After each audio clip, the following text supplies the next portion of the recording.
Yo, what's up guys? So nandito na naman tayo ngayon sa panibago natin gagawin na reaction video. Siyempre, ito yung trending ngayon, no? So siyempre ito yung sinaantay ko, di ba sabi ko last time. Panigurado may sasagot dito sa ginawang diss track ni Abra, no? So siyempre, napasama dito si Shay, no, sa kanta ni Abra, no? So, na Mais. So, tama yung Mais na kanta niya. So, ito ngayon yung response ni Shay dito sa kanta ni Abra, no? Siyempre, nadamay siya dito. So, ito, nakita ko, siyempre medyo yung parang literal na real talk talaga tong maririnig natin. So, dito, titignan natin kung ano bang sasagot ni Shay dito sa kanta na to, no? So, siyempre, guys, huwag niyo siyempre kakalimutan i-click muna yung subscribe button and click the bell para lagi kayo updated sa lahat mga bago nating upload na videos. So, siyempre, huwag niyo kalimutan rin mag-comment o may mga suggestion kayo, mga gusto magpa-shoutout dyan, mag-comment na kayo dyan. Comment down below lang, guys. So, isa-shoutout ko kayo. So, siyempre, pag nakaabot tayo ng 3,000 subscribers, magpaparaffle tayo ng 3,000 pesos. No? So, ang maswerteng mananalo na tatlo, ay bibigyan natin ng Gcash. So, comment down na kayo dyan sa mga gusto nyong sabihin o ano pa mga dapat natin gawin na i-review. No? Mga gusto nyo ipa-review dyan o gawa natin reaction video. So, gagawa natin agad-agad dyan. No? So, ano pang inaantay natin? Nagawa na natin ito ng reaction video. Ang kanta ni Shay na ang title is Aubrey. At ito ay diss track niya para kay Abra. So, ano pang inaantay natin? 3, 2, 1...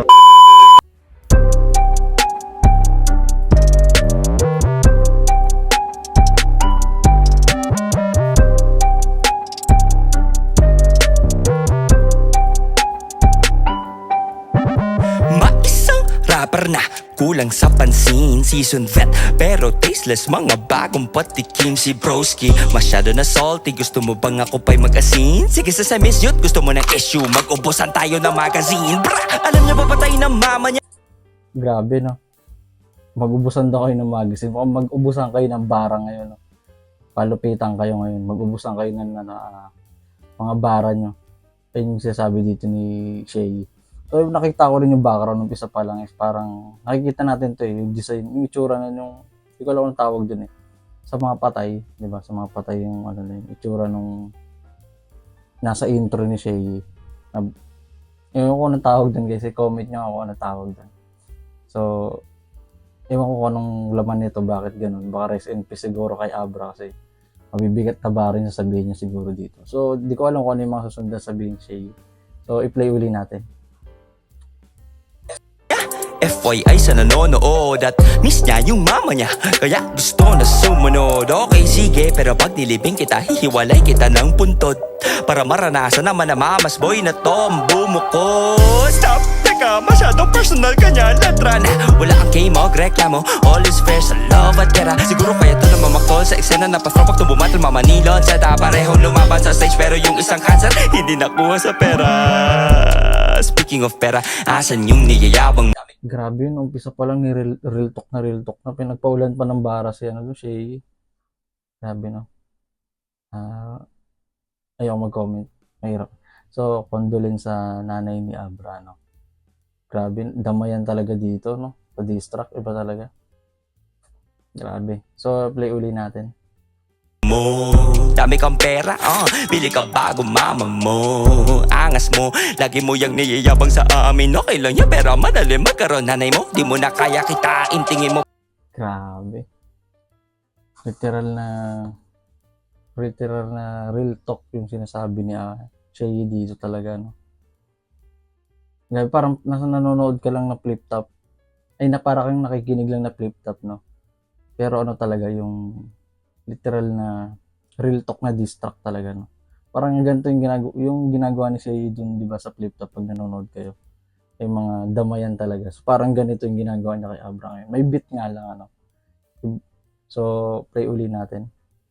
Proud siya sa'yo kung nakikita ka niya ngayon mula sa langit. Oo, nung best actor ka sa gawad urian. Ngayon with the way you are acting, gumawa ng kanta pang mata sa iba. Purpose mo lang ay manlait, inaasar mo pababa ko dati. Mas mababa ka pa pala.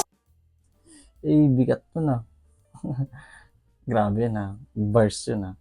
So, play ulit natin. Sa akin tinawag mo yung isang parking boy, karir mo ngayon nakastuck na sa parking. Mas bagay MMDA kasi sa channel mo siya ang nag-direct ng traffic. Wala ka na bang ibang maitapik, yung babarahan pasabog ni gamit. Kawawa nanay mo batang kanyang inire, irrelevant na sa kung kani-kanino na sumasabit. You lost it nung bumitaw siya sa kapit. Talking to her will make you happy. Sige may tuturo ako na magic, pero hindi to sombrerong may rabbit. Lubid at tupuan kailangan natin, isabit mo sa taas, gawin mong kwintas. Yung sila bigla mo sipain. Ito Grabe yun, no? Parang sinasabi ni Shea dyan sa part na yun eh. Magpakamatay, parang magpatiwakal ka na lang na mag-big T ka, ganun. Grabe yun, ah. Wala kang magawa sa buhay mo. Parang sinasabi niya, wala kang magawa sa buhay mo. Eh. Mag-big T ka na lang. No? Grabe, ano. Real talk talaga siya. Galit, di halatang galit na galit, eh, no? So, play uli natin.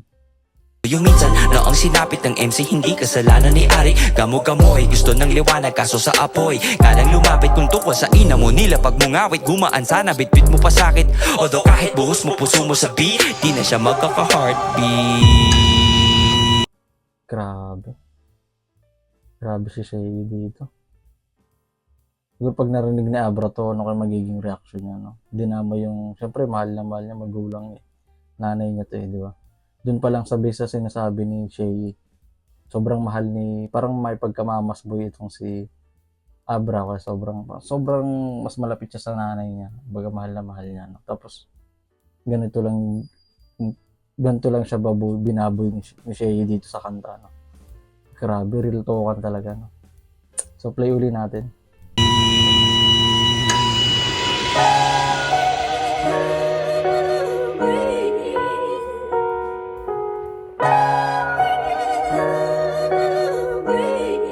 Yeah, ayoko sana gawin to. Alam ko pakiramdam mamatayan bago makamove on. Inabot ng siyam-siyam. It's hard to grasp na di mo na sila mahahagkan. Difference between us though, di ako nagkaganyan. Cause I've read somewhere the best way to keep someone's memory alive is to live in a way that would make them smile. E paano kung di niya trip yung bago mong style? Ano sagot mo? Bitch, don't kill my vibe.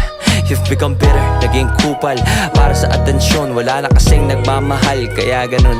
Wala. Grabe, no? Parang sinasabi niya dito sa part na to eh, wala kasi nagmamahal kay Abra, walang girlfriend, wala nang siguro pamilya na umaalalay sa kanya.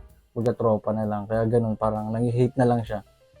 Baga nandidis na lang siya, nang-hate na lang para magkaroon ng attention, makakuha ng attention sa ibang tao, no? Sa mga sikat na tao na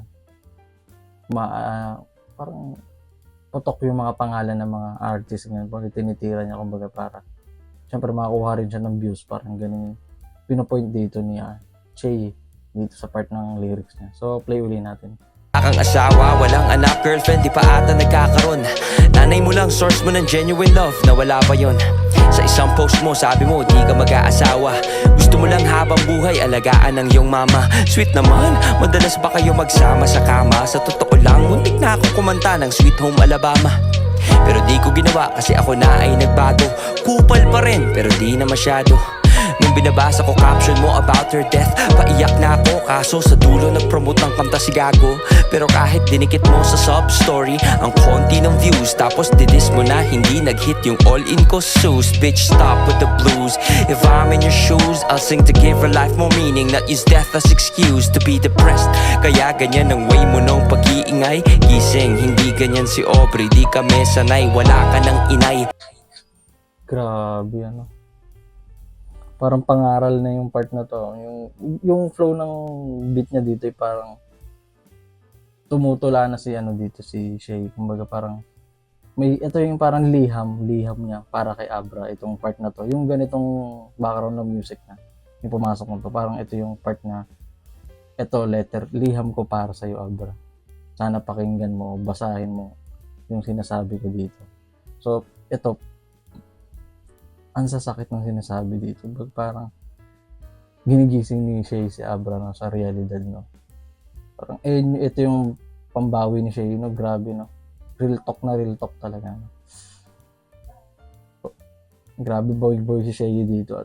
Tignan natin, baka may masabi si Abra, baka may sagot siya dito sa diss track niya, no, ni Shea, no. Di natin alam kung hanggang saan aabot to, no. So play uli natin. Matagal na siyang patay, gusto ng mama mo mag-move on ka, di maging pilay. Some will say, dick move ginawa ko, eh paano, di mo matanggap, kaya dinikdik sa mukha mo. My purpose is to heal, like a medic sa tula ko. Gusto mo yon, di ba? Medic sa mukha mo.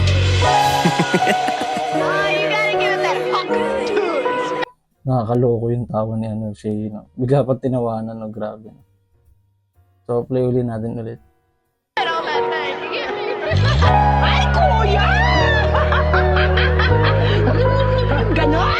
But I don't give a fuck if you want a dick on your face. La kong pakialam sa trip mo what taste.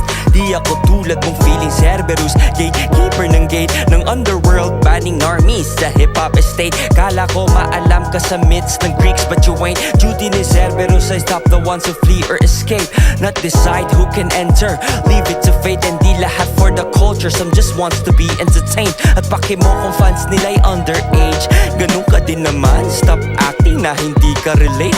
Feeling savior get. Ito yung mga part na to. Ito yung parang pinagtatanggulan ni Shay. Yung mga artist na tinira ni Abra na syempre mga underage, merong overage naman na sumusuporta sa mga artist. So, ito pinagtatanggulan ni Abra, ay ni Shay dito sa part na to, no. Wala kang pakialam, Abra, kung anong edad yung mga yan. Diba? Wala kang pakialam sa mga sumusuporta sa kanila. So, syempre, iba yung kilala, syempre. Pag kilala na ngayon. Daming artist kasi ngayon, diba, sa Pilipinas. So, syempre, para sumikat din yung mga ibang, parang luma na, yung mga nalaos na, hindi naman sa laos, pag parang natapos na yung nila, yung parang kasikatan.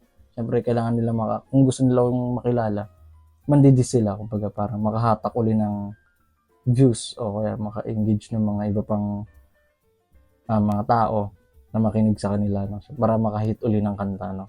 So, ayun yung parang ginagawang paraan ngayon, di ba? So, play uli natin. Your ups in a ridiculous state. Sabay kanta niya ang laman ng IDs at complaints. Where's the sense in that bullshit you made? Music is self-expression, and we're all from a different place, so it's subjective. Some treasure what you see as a waste, but what is shit is showing kids expressing here isn't safe. Manggagaya, carbon copy, same is true in your case. Kendrick wannabe, di bagay sa patwitams mong face. Beat ng mais, sa not like us na beat mo pinace. At kaya nandis kasi si Idol nakipag-beef kay Drake. Hanap ka laro pag music niya di na piniplay. But I ain't playing, got a son I need to teach this to pray. Stand up for yourself, don't let them treat you this way. They disrespect you, make sure they will never do it again. Okay, rival? Man, tagal na yun di debate. Since malulung ka sa coke at pag-choke kay pistol sa stage. Mga dati kong haters are now singing my praise, cause I raised the bar unlike you sa pop group nakikipag-race. By the way, ang hina ng disc kong aking error rate out of 100, maybe mga 8. Yung accusation mo sa cover art, fatal mistake. Ang peko'y wanderer above the sea of fuck. 1818 pinaint, porket nakatalikod doon na nag-originate. Sa iping kaw lang may alam, sa true lang di kita hate. Nag-reply ako kahit na di appealing yung bait, cause I can't refuse a struggling artist that's in need of a break. So it's okay, go eat from my plate, cause for me we good. Remember LAS as ating binrake. Tas tumira sa likod, ngayon sino ang fake? Year of the dragon, baka year of the snake. Ouch. Real talk talaga, grabe. Panapos ng Shay, no? Kakaiba yung ngayon, ibang-iba yung Shay ngayon, no? Kung mapapansin nyo sa noon. Kumbaga, pero nandito pa rin yung dating Shay, no? Kung paano siya real talk, kung paano nyo siya makilala nung sa flip top. Kumbaga, ganito siya talaga. Ito yung parang dito nakilala si Shay, no? Mahilig siya mandamay. Tsaka mahilig siya sa real talk talaga si Shay, no? So, magaling rin talaga to si Shay. Di lang, parang marami lang talaga siyang haters dati. Until now, no? So, syempre, kung mapapansin nyo mabuti, yung mga gawa rin ni Shay, pag nagseryoso si Shay pagdating sa pagsusulat, maganda rin yung mga ginagawa niya ngayon. Sa totoo lang, mas gusto ko yung Shay ngayon talaga compared sa dati. Mas may laman ngayon yung mga bara, lahat ng sinasabi ni Shay pagdating sa rap. Tsaka pagdating nasa flip top, pag nakikinig ako ng flip top, ibang-iba yung Shay na ngayon. Hindi lang siya yung puro real talk lang, tsaka damay, nandadamay ng ano. Meron talaga makukuha ka na kakaiba rin sa kanya, no? Na wala sa ibang MC, no? So, para sa akin, solid yung pagkakagawa ni Shay dito. Grabe, parang ni-real talk niya talaga si Abra dito. So, tsaka ang sakit no kung madama yung pinakamamahal mo sa buhay, dinamoy niya dito sa dis niya, no? Tignan natin kung ano magiging sagot ni Abra sa mga susunod na araw, susunod na linggo o buwan. Siyempre, meron yan, imposible wala, di ba? So, tignan natin, abangan natin, no? Sa mga susunod na vlog o baka meron pa tayong. So, siyempre, maraming salamat guys, no? Hanggang dito na lang. So, ingat tayo lagi at siyempre huwag nyo kakalimutan i-click yung subscribe button, click the bell para laging updated sa lahat ng mga bago at upload ng videos. So maraming salamat at supportahan nyo pa yung mga gagawin nating vlog. So syempre pag umabot tayo ng 3,000, mamimigay tayo ng 3,000 pesos din, no? Sa bawat tao, no? Through Gcash, no? So mag-comment down na kayo sa mga gusto nyo sabihin o may mga suggestion kayo na gusto magpa-shoutout o ano pa man. Comment down lang kayo dyan. So syempre maraming salamat at mag-iingat kayo lagi.